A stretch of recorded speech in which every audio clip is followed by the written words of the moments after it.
Mauricio Pochettino's coaching tenure with the US men's national team had a pretty awful time throughout last year. Under his helm, the US were stunned by Panama in the Nations League semis, and then they lost to Mexico in the Gold Cup final. Along with those results were uninspiring losses to Canada, Turkey, South Korea, and Switzerland. However, Poch finally got things to start clicking in September as the US finished the year unbeaten with 4 wins and 1 draw. And these weren't wins against measly little Caribbean nations, no. The US defeated Japan, Paraguay, and then finished 2025 by beating the ever-living shit out of Uruguay. So hey, you know, I guess watching this team in person this summer will actually be quite enjoyable. Okay, alright.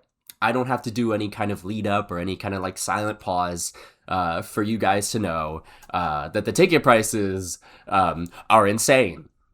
Really insane. Here in the great United States of America, buying tickets for any relatively famous events is a fucking nightmare. If you miss out on the initial release of tickets, which happens to the majority of people, whether they're waiting in line or not, you'll be subjected to the hell that is the American resale market. Because there are literally no regulations on how many tickets can be bought and how much they can be sold for, scalpers who have zero interest in actually going to any of these events will just buy up a ton and list them for 5 to 10 times the original price. Now that is what we call the free market, baby. This lack of regulations is as a result of a monopolistic hold on the entire ticketing market by Live Nation Entertainment and Ticketmaster that was formed in 2010. This merger has been in controversy for a multitude of different reasons that include poor handling of ticket sales and awful customer service.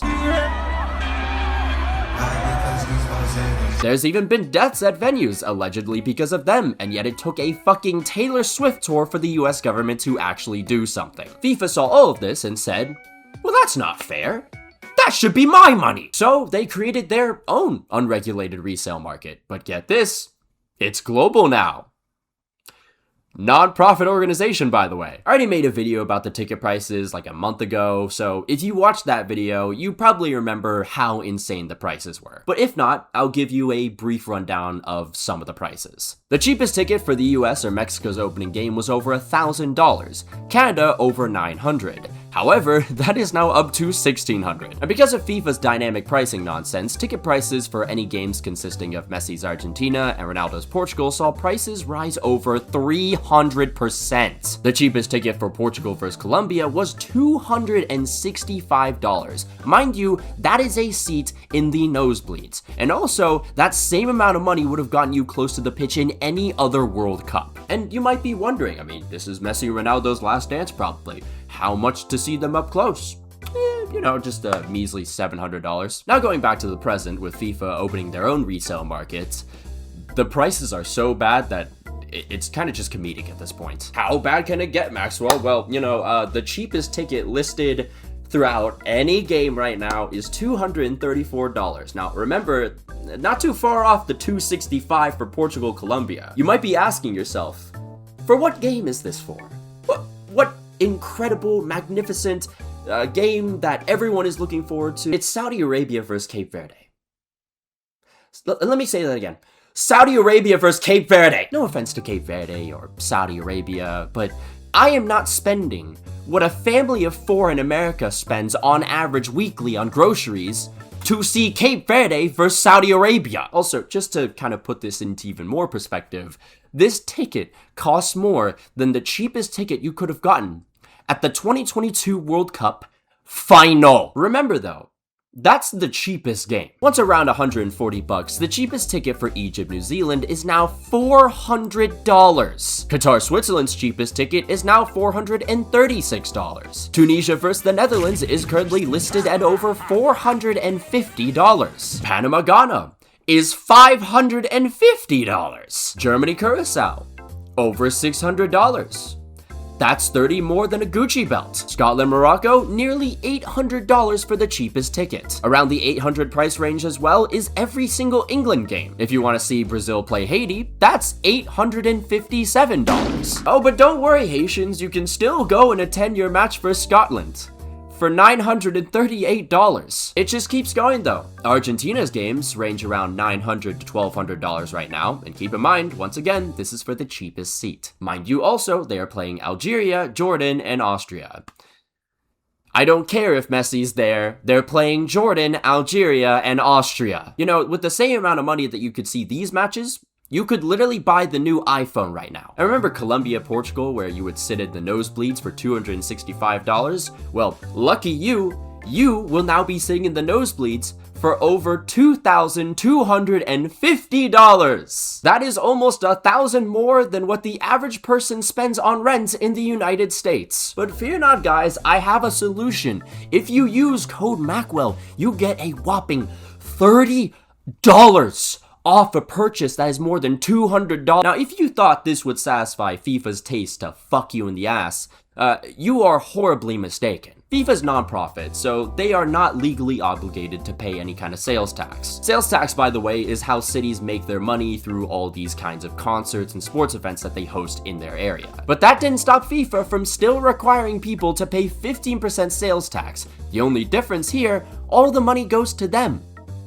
Non-profit organization, by the way. Also, let's not forget about the other expenses a lot of traveling fans will have to deal with. Flights will probably be around $1,000 plus. Hotel prices are consistently spiking upwards of over 300% from their original price. And because FIFA doesn't require any kind of public transit improvement or whatsoever, we're still stuck with the same American public transit system, which basically means you're Ubering everywhere, and that's like another 50 plus a day. With all these egregious figures, it's not much of a surprise that a lot of people are very upset. General fans, supporters groups, even a player has actually expressed criticism. A couple weeks ago, US men's national team's own Timothy Weah told a French outlet the tickets were too expensive and followed it up by saying, quote, "Football should be enjoyed by everyone. It is the most popular sport. The World Cup will be good, but it will be more of a show. I am just a bit disappointed by the ticket prices. Lots of real fans will miss matches." Very valid reaction that millions share across the globe, but Maurizio Pochettino wasn't having any of it. First of all, I think players need to talk on the pitch, playing football, no outside of the. It's not his duty to evaluate the price of the ticket. Evaluate the price of the ticket? You fucking dumbass. This isn't like hidden information. Everyone's been talking about it. Also, my duty is to prepare the team, the US men national team, in the best way to perform. We are no politician. We are sport people that only we can talk about our job. Listen, I think I can say this as someone who's been very political in the past. Since when the fuck were ticket prices political? Also, very funny you're telling one of your players to focus on the national team when you yourself have your tongue up Tottenham's ass. There's this saying in the world of football: never listen to an American's opinion on the sports, which I vehemently disagree with. But I will say this: never listen to a single former USMNT figure's opinion on this sport. I loved what he did last week when Timothy Weah, dude, shut up. Nobody's evil. Dude, shut up. You shut the fuck up! This here is former USMNT player Eric WYNALDA, who with his own criticisms of Tim Weah made Maurizio Pochettino look like a saint in comparison. It's not your place to talk about tickets to a World Cup. Okay, this isn't the Grammys. You don't get to go up there and lecture the public on some political bullshit. Nobody cares. A lot of people care, you fucking moron! Oh, this isn't the Grammys.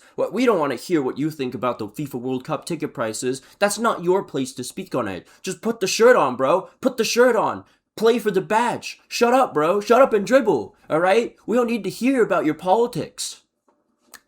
Again, since when the fuck were ticket prices political? What I find so intriguing about this, though, is that in the same exact video, actually just maybe like 30 seconds before he went onto this random tangent, Eric WYNALDA said all this. And there's people that have created mechanisms within our country that allow certain people through their inclusion in club soccer or youth soccer to be millionaires. They're fucking millionaires off of your kids. They create not just a club, and they call it an academy, and then they create a travel agency, and then they get kickbacks from the tournament that they run, that they charge you $2,000 to come, and they get $15 a head every time somebody stays at a hotel that they have a deal with. Listen, Eric Wynalda, I don't care if you're the no bullshit podcast. Oh, I say it the way I say it, you know. I don't care about what anyone else says. I'm the guy. I'm the fucking guy. As if there's not been 300 trillion other podcasts of the same fucking thing. I don't even care if you have your own academy that actively challenges the US's pay-to-play model, because you're doing all this only to then not acknowledge the parallel between that and the average fan's access to games. You simply just disregard it as no one cares, bro. You are literally spewing the same exact rhetoric as the very people you claim to call ass kissers and cancers in US soccer way earlier into your video. You are a fraud, Eric Wynalda. You don't actually stand for anything besides just hot takes with absolutely no fucking substance.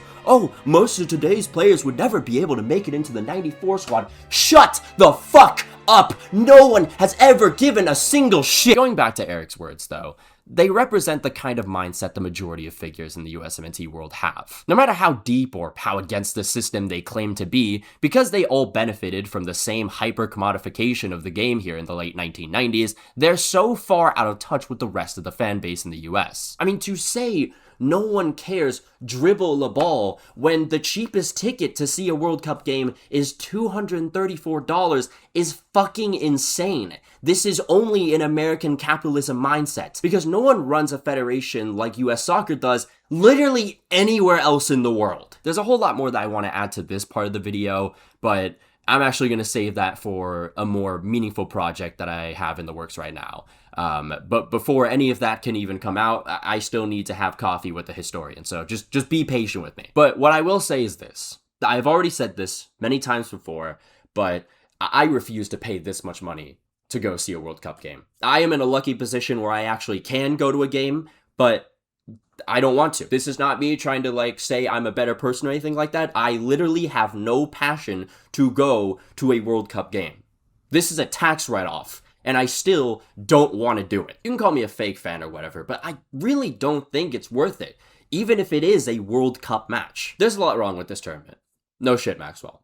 But I do think if you strip it to its very core, there is still something very beautiful, unique, and special about this sport that you see nowhere else, and it is still very much present in the world. I've seen videos of Senegalese people celebrating in the streets of Harlem. I saw videos of Albanians hate watching Serbia in the Bronx. It'd be so cool to see all of this in person, and I'm definitely gonna do that. I mean, right now, actually, I'm starting to kind of plan out where exactly in Jackson Heights should I watch the Mexico opener versus South Africa. I'm also thinking about which Scottish bar to get absolutely fucking wasted at, with people that I've never met in my entire life, but we still share one thing. Actually, two things.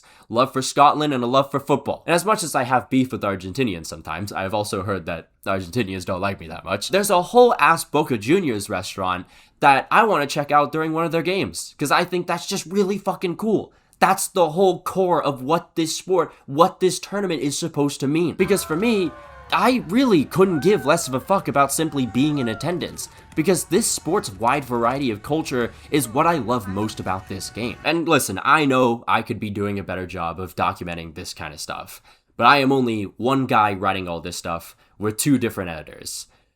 And also New York City rent. Thing is though, like I said before, I don't want to just talk about the current event that's happening all the time. I do want to talk about these lesser known things. It's just a money situation. So in this case, I just have to get myself some more help.